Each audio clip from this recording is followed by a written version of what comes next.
Hello and welcome back to another update where I cover the latest developments throughout the front line in the Russo-Ukrainian war. In this one we have a major update as the Russians have advanced in a lot of places, including starting a new offensive operation in the Zaporizhzhia direction. The Russians have also advanced west of the Vermevsky Lech. Large advances by the Kurakhove section of the front line and the Pokrovsk section of the front line, and further fighting in the Toretsk direction as well as the Siversk direction. So there's frontline advances by the Russians all across the front line, totaling 59 square kilometers captured in the last 24 hours. Starting out in the Zaporizhzhia direction, the Russians have advanced north of Robotyne, where they here are capturing the fortified positions of the Ukrainians along the main highway and the first lines northeast of Robotyne. This is a combined strike from the east and from the south, where the Russians are looking to capture all of the fortified positions south of the main highway to then push towards Novodanilivka from the south. At the same time, to the east, the Russians are also launching offensive operations towards Huliaipole, where they've managed to advance in 3 separate parts, capturing fortified positions of the Ukrainians along the forest lines. So we see that the Russians are advancing towards Huliaipole from 3 separate directions, mostly from the south. At the same time, we see that there's a railway going down from the Russian positions along the front line towards Selizhnishne, and with the experience we've had looking at the Russians advancing through railways, we can assume and estimate that this is one of the prime, or will be one of the prime directions of advances, as the Russians would have that as an direction with which they have an advantage moving through a road which is covered by forest lines. We see that there are many gaps, which makes it more difficult. However, we do also see that in general, the front line here is very difficult to move through, and with the fortified line of the Ukrainians, the Russians have a difficult time making a breakthrough. Therefore, it is very likely that unlike the last previous times the Russians tried to launch offensive operations here, they would do it in a similar manner to how they did in the Donetsk region, which is small advances where armored personnel carriers and infantry fighting vehicles drop off infantry with fire support and move slowly along forest line to forest line all the way up to Huliaipole, heavily bombard the settlement as they slowly move towards the fortified positions, likely from the flanks as well, towards Selizhne, and then along the flanks from the eastern direction towards the flanks, and moving along to capture the fortified positions, and then push towards the settlement itself, gain a foothold, and then move through it. This new Zaporizhzhia offensive is an offensive towards Orikhiv and Huliaipole, currently limited, probably still testing the Ukrainian defenses in the area, but the large objective is likely to strain the Ukrainian positions even more. We already had Ukrainian soldiers active in the area, but now that an active phase has begun,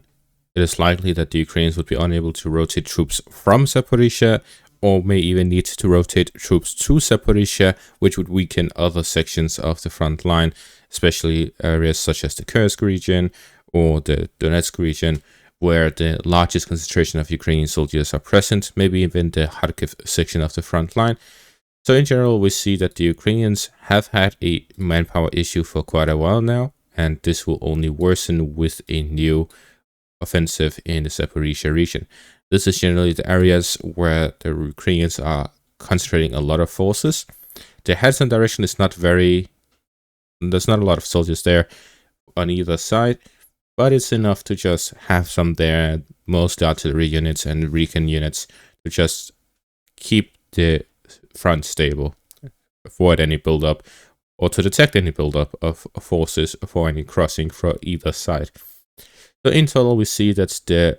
Ukrainians have to cover this entire section of the front line, and this is exactly what is causing the manpower issues, while the Russians have a significant advantage with that regard right now, and this allows them to launch multiple offensive operations across the front. Moving on to the Vermevsky Lech direction, the Russians have advanced both to the east of Oroshaine, capturing the remaining parts of the forest line, and to the north of Rifnopil, securing the settlement further and capturing the first line north of it, as well as a fortified position. So in general, we see the offensive operations continue in this direction as well. To the north of Maximivka, the Russians have captured additional forest lines as well, moving in the direction of Rusliv, Selenivka, and generally the river line, as the Russians are attempting to push the Ukrainians completely out of this entire river line and up to the rear of Kurakhove,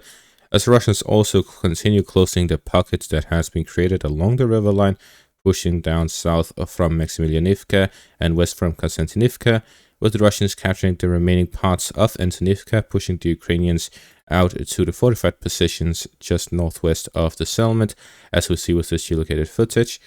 At the same time, the Russians captured the remaining parts of Dalnya. They are advancing further along the fortified positions, capturing the entirety of the eastern part of it, so the Ukrainians no longer have control over any of the eastern fortified positions. Advances continue in the Kurakhove direction as well, expanding their foothold within the eastern parts of the settlement. There's been further advances, capturing the remaining parts of Ilinka and the fortified positions northwest of it, as the Russians move towards Nova Ilinka, just west of it. So we're seeing the Russians continue offensive operations here, capturing additional forest lines, fields, and settlements in this direction, cutting off the road between Kurakhove and the river line by being within such close proximity to the road that is under complete fire control. Nothing moves through without coming under fire of Russian forces.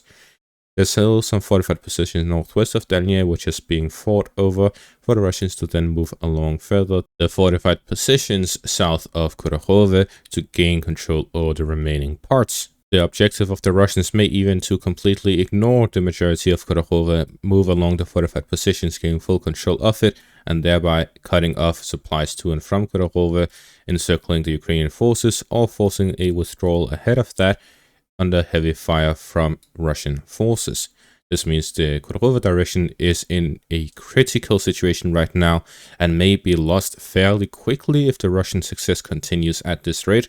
The Russians will capture Kurakhove within a week or two. In the north of Kurakhove, with the capture of fortified positions, the Russians will now be moving on to Novaya Ilinka with hardly any resistance, and Berezhsky, where they're attacking from their weak point, as they have several fortified positions to the north of it covering that direction. But in the southern parts, the Russians have already captured all of the fortified positions of the Ukrainians.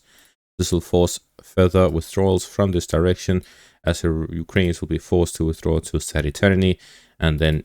down towards the Dashne or Kurakhove, where then they can either strengthen the defense there or withdraw further out of the battle. So we see heavy fighting continues to the northern direction as well, forcing the Ukrainians to withdraw or fight a very difficult battle. To the northwest of Selidova, the Russians have advanced both in the northern direction, where they are moving towards the Pokrovsk southern defensive line, and they have managed to capture the remaining parts of Rihorivka, where fighting is continuing from northwest of Selidova and north from Petrivka itself along the railways, where they are again moving further towards the southern defensive line of Pokrovsk. At the same time, they also have the flank of Pustinka under their control, cutting off the supplies and gaining fire control over the northern road out of the settlement, leaving only the western road under their control, here from Pustinka and up towards Shufte. So the Russians will likely look to push towards Pustinka from the northern direction, gaining control over that, as well as the push from the south to capture Yurivka, either that to then push towards Pushkina, or continue north towards Shufte to continue along the fortified positions of Pokrovsk to the south of the city. Further northeast, the Russians in the direction of Toretsk have managed to advance in the northern outskirts, capturing parts of a fortified position in the eastern parts near Krymske and Dashne, as the Russians expand their frontline operations and offensive operations within the city. The Russian objective here is to capture the fortified positions, then move either along the railways towards Dashne or towards Krymske to gain control over the hill here in the northern parts. Gaining control over that will allow the Russians to significantly strengthen the positions in the northern flank, flanking the Ukrainian positions, attempting to hit the supply line, capturing hill after hill, to then flank the entire hill area here to the southwest of Toretsk. If they cannot gain control of it directly head on, they may attempt to simply flank the entire thing. And this is what this is the initial stages of. Moving further north, the Russians have advanced significantly here in the eastern bank of the canal, where the objective is to simply cut off the supplies, gain control over the canal, will allow the Russians to gain control of the remaining fortified positions, gaining full control over the canal from Orlivka in the south all the way up to Hryvorivka in the north, where they can continue focusing on the offensive operations within Chasiv Yar itself.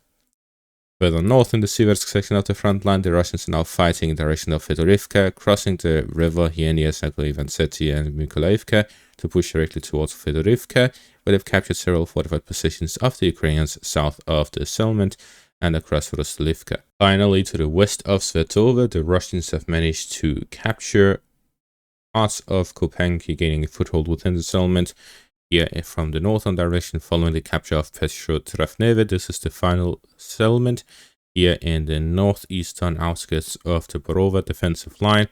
Gaining control over this will allow the Russians to then push across the river line towards Nadia and further Libove, which they had previously attempted but failed, as the Ukrainians with the counterattack managed to push them back across. But now that they have gained control over several settlements and have secured the Serpis river line further north, the Russians now have a secure foothold across a river, a strong riverbank on the western side, and this has allowed the Russians to then launch offensive operations towards Losova, Vishneve, and Petrotravneve, succeeding in 2 of 3 of these battles so far, capturing several fortified positions, forest lines, and now also settlements. Now the fighting has reached Kopenki, and the Russians will develop offensive operations further in the direction of Selyeni High, the defensive first and second defensive lines of Borova, before finally fighting over the settlement itself. All in all, across the front line, the Russians are developing offensive operations everywhere, leaving no gap for the Ukrainian defenders to have any sort of break. The Russians are attacking from the southern edges of the Zaporizhzhia direction to the northern edges of the Svetovo-Kreminna section of the front line towards Kupiansk. They are also launching regular counterattacks in the Kursk direction, and this shows that the Russians are not just completely butchering the ISW assessment that the Russians would slow down their offensive operations here in the month of October, which we're now halfway through November, and it's simply sped up since that announcement. But they've also confirmed my assessments that the Russians have a significant upper hand in this conflict militarily right now, and that will simply increase because the Russians, as I've said multiple times, are conducting offensive operations at a sustainable rate. This is something that the Ukrainians cannot recognize, because when they launch offensive operations, they go all out. And this is what leads them to have small bursts of success, following which they just get bogged down and have to hold the line until the next all-out offensive. The Russians are conducting these smaller offensives, doing it bit by bit. This allows them to do it sustainably and not have any breaks in their offensive operations, and this has led them to conduct offensive operations for now 13 months in a row without any breaks, confirming the theory I had a year ago. And that is going to be all for this update. Thank you all for watching. Make sure to leave a like, subscribe, check out my Patreon and YouTube membership for additional content. Thank you all for watching and have a great day.